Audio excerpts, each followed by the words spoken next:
Yo, yan ano kami, may swimming. Good morning mga idol. Good morning.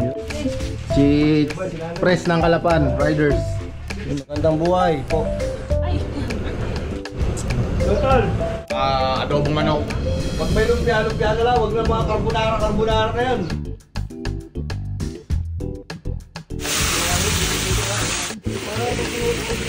Walang sikreto ng masarap na putahe. Hugasan mo muna mabuti.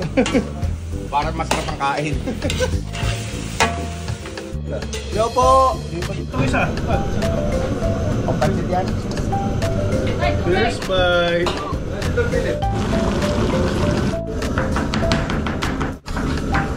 Ano binabalak nyo?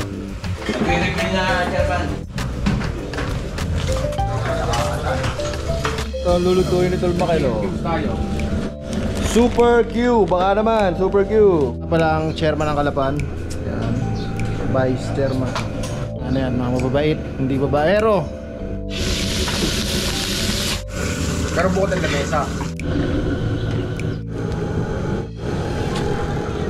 What's up, nigger?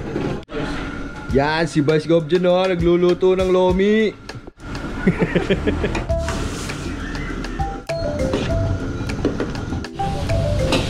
Naka-sunblock na ba ang lahat? Puta, mangingitim tayo doon. Mainit ba doon? Mainit.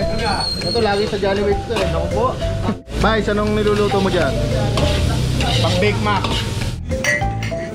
Gumawa ng puti. Gamit na nga yung tool. Pagdit yan, tabas. Gagalit ang boss eh. Ano pagalitan, Bryce? Na-errands pa nga ako eh.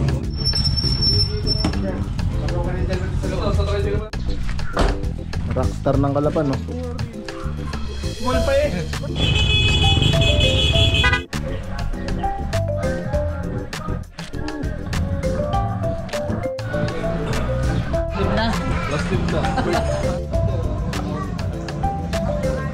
Yo, what's up? Andito kami ngayon sa Jolly Wave. Siyempre kasama ko ang mga kabrad ko sa Taugama P. Yan. Siyempre kasama rin natin ang Assistant General Manager ng Jolly Waves. Yan, si Ma'am Elaine, ma'am. Ma'am, konting details lang, operating hours nyo at saan sila pwede magpa-book, ganon. Yan. Ang operating hours namin, 9 a.m. to 9 p.m. Ang admission fee namin ay 299 lang. Napaka affordable lang naman at saka family friendly. Ma'am, basics policies ma'am, yung mga bawal ganon para hindi sila mabigla kung sakali pupunta sila dito.